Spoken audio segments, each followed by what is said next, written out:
Quando viaggio mi capita spesso di rimanere sorpreso dalla bellezza dei posti e dei paesaggi che ho la fortuna di vedere. Mi innamoro facilmente delle terre lontane e delle culture molto diverse dalla mia. Sono invece molto rare le volte in cui vengo completamente rapito da un posto per la sua storia o per il suo fascino. In questo video vi porterò in un luogo che mi ha completamente stregato.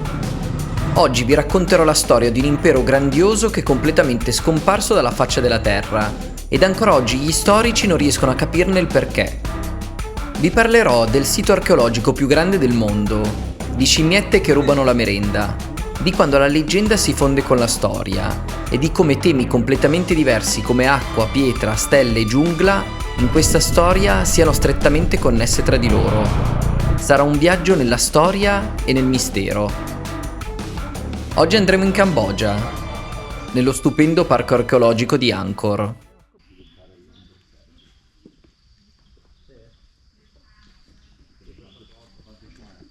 Our Discovery Travel è il nostro viaggio alla ricerca delle cose autentiche della vita. Amiamo viaggiare e fermarci ad ascoltare le storie incredibili delle persone che incontriamo durante il nostro cammino.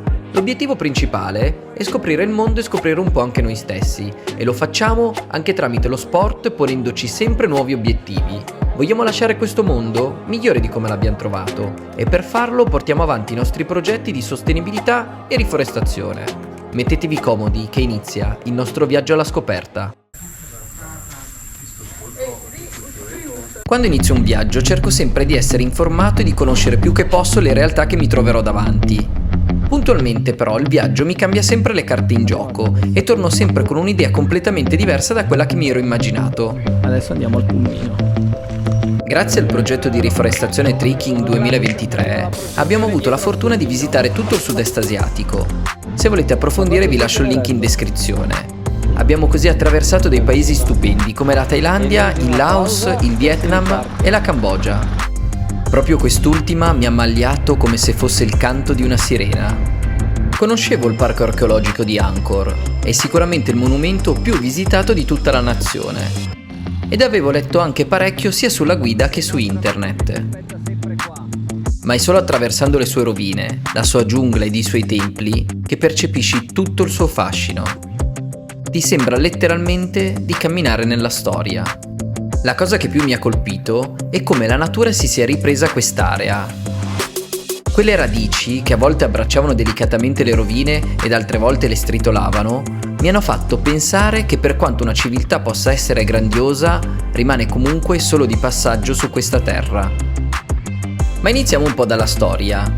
Il parco di Angkor, con il suo tempio più famoso Angkor Wat, è considerata l'ottava meraviglia del mondo e non è assolutamente difficile capirne il perché. Pensate che le sue rovine vennero scoperte solo nel XIX secolo dai francesi. Alcuni templi erano talmente nascosti dalla giungla che gli esploratori, pur camminando a solo poche decine di metri dai resti, non si accorsero della loro presenza. Comunque bassa stagione, oggi sta anche un po' piovigginando e dopo è prevista pioggia, eppure è strapieno di persone. In quest'area sorgeva la capitale dell'impero Khmer tra l'800 e il 1500 d.C.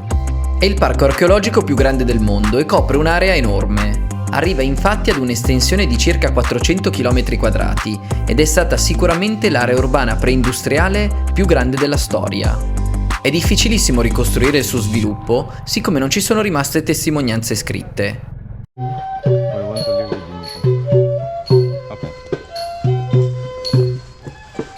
Era in ogni caso un regno vastissimo. Alcuni storici ipotizzano che arrivasse addirittura ad ospitare 1 milione di abitanti, ma nessuno degli studiosi è mai riuscito a capire come possa essere scomparsa nel nulla una società tanto importante. Quasi tutti i resti della capitale sono andati persi, siccome veniva utilizzata la pietra solo per i templi principali. Tutte le altre strutture e le abitazioni venivano costruite in legno. All'epoca la città non era sommersa dalla giungla e dalle radici, era una città perfettamente funzionante. Angkor riguarda tanto la pietra quanto l'acqua. Il sito vanta infatti un enorme sistema di canali artificiali. Il parco è organizzato attorno a 3 monumentali bacini idrici rettangolari, detti barai, il più grande dei quali misura 8 km di lunghezza e 2 km di larghezza.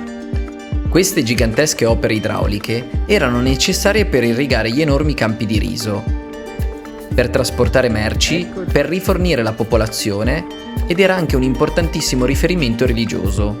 La struttura di questo complesso ci dice un po' anche della sua cultura. Angkor Thom, tradotto significa la città grande, è il sito dove sorgeva la capitale vera e propria, la parte più interna e più importante. Quest'area accoglieva la corte imperiale, i sacerdoti, gli alti ufficiali e i burocrati, mentre la popolazione comune viveva al di fuori della cinta muraria. Per accedervi bisogna passare da una delle 5 porte, ognuna delle quali è sovrastata da una torre costituita da 4 volti in pietra. Prima di giungere all'entrata si deve attraversare uno dei ponti in cui sono raffigurate delle scene epiche di scontri tra divinità ed antidei. Tutte le statue qua stanno facendo un tiro alla corda contro qualcuno all'inizio. Il parco di Angkor è veramente pieno di monumenti da vedere, ma i templi principali sono fondamentalmente questi. Ok, questo è il tempio di Bayon. Il tempio di Bayon è uno dei templi più famosi ed è noto per i suoi 216 volti in pietra, tutti diversi tra di loro. Qualcuno pensa che possano raffigurare Buddha, altri dicono che fu lo stesso re, in preda a dei deliri di onnipotenza, a farsi raffigurare così tante volte. Altra imperdibile tappa è il Taprom. Era in realtà una vera e propria cittadella di 60 ettari attorno al quale gravitavano circa 80.000 persone. Oltre che per la sua bellezza, è uno dei templi più famosi per motivi cinematografici. Siamo al tempio di... Il tempio Taprom, che è il cosiddetto tempio di Tomb Raider, perché è ricco di vegetazione che lascia a malapena intravedere la luce. Questo è stato in assoluto uno dei miei templi preferiti, proprio grazie a questa monumentale vegetazione. In questo tempio, infatti, gli alberi diventavano monumenti stessi. Qui si può osservare tutta la magnificenza di questo particolare albero che si chiama fico strangolatore. Il tempio più famoso di tutti è in assoluto Angkor Wat. Eccoci ad Angkor Wat. Il posto più spettacolare della Cambogia. Vediamo. Con i suoi 43 metri di altezza ed una superficie di circa 2 milioni di metri quadri, si tratta della più grande costruzione religiosa al mondo. Venne fondato tra il 1130 e il 1150 d.C. Secondo alcuni studiosi, il re lo avrebbe fatto costruire perché divenisse il suo mausoleo funebre. La sua esposizione a ovest invece che a est, come tutti gli altri templi Khmer, ne sarebbe la conferma. Da allora Angkor Wat ha sempre assunto la funzione di tempio buddista e, a differenza del resto degli altri templi, è sempre stato attivo e lo è ancora oggi per le funzioni religiose.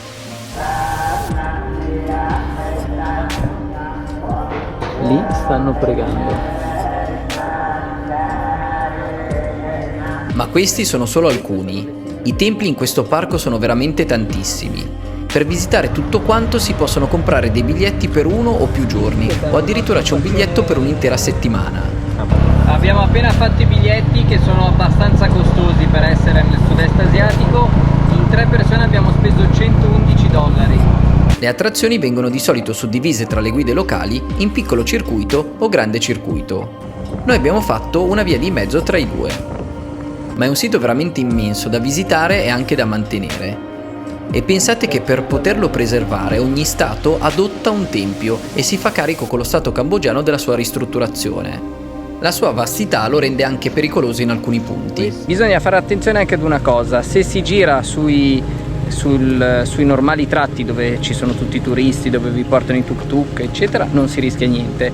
Però se volete andare nei templi più remoti a fare delle piccole camminate su dei sentierini eccetera, bisogna stare attenti perché sembra che in queste zone ci siano ancora tante bombe inesplose. Mine o bombe, tutte e due. Ma perché una delle città più grandi e spettacolari che l'Asia abbia mai visto venne abbandonata nel 1400? Cosa causò la rapida caduta di Angkor, che fu il fulcro del potente impero Khmer per più di 500 anni? Le ipotesi sono molteplici. Il regno Khmer dovette fronteggiare una guerra prima con il popolo Champa, che veniva da est dall'attuale Vietnam, e successivamente contenere le incursioni da ovest con gli attacchi del regno di Ayutthaya dalla Thailandia. Molti storici affermano invece che l'abbandono di Angkor fu per il cambiamento religioso e sociale che avvenne in quei secoli. Ci fu infatti una transizione dall'induismo al buddismo che ne influenzò l'identità e la legittimità religiosa. Questo cambiamento influenzò l'arte, l'architettura e la stessa amministrazione e gestione della città. Un'altra spiegazione la si ritrova invece nell'acqua. Forse fu proprio l'elemento che ne determinò la prosperità e la crescita economica a causarne la rovina. Ci furono infatti periodi di grandi inondazioni ed un prolungato periodo di siccità che probabilmente spinse gli abitanti a cercare fortuna altrove. Si temeva che durante il periodo dei Khmer Rossi, nel regime di Pol Pot, il complesso potesse essere rovinato o deturpato. Ma anche da parte del dittatore c'era un grande rispetto di questa monumentale struttura, tanto che inserì l'immagine di Angkor Wat all'interno della bandiera. Qui bisogna stare molto attenti alle scimmie perché non sono come quelle thailandesi, ma rischiano di rubarti portafoglio, cellulare, occhiali o roba da mangiare. Ma il vero fascino di questo luogo, oltre che per la sua storia, risiede nei suoi misteri. Questo parco cela ancora molte risposte a cui gli storici non riescono a trovare una soluzione. Spesso il richiamo all'aldilà lo si trova in modo molto esplicito tramite bassorilievi o statue. Altre volte invece il messaggio è molto più nascosto e lo si può trovare attraverso i punti cardinali, la numerologia o addirittura le stelle. Il tempio di Bakeng è per esempio un richiamo chiaro al Sacro Monte Meru, dove vivevano le principali divinità induiste. Sono 108 i tempietti intorno alla struttura e tale numero non è a caso. È il simbolo della totalità dell'universo ed è anche la moltiplicazione del 27, che sono i giorni del mese siderale, moltiplicati per 4 che sono le fasi lunari. Il tempio di Angkor Wat invece racchiude ancora più misteri.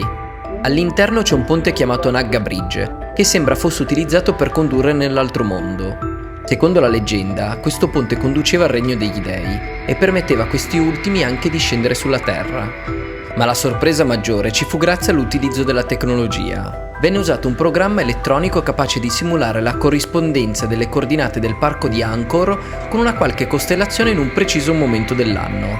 Il risultato fu incredibile. Ciò che apparve agli studiosi fu la costellazione del drago che, capovolta di 180 gradi rispetto alla posizione topografica dei templi di Angkor, corrispondeva alla perfezione.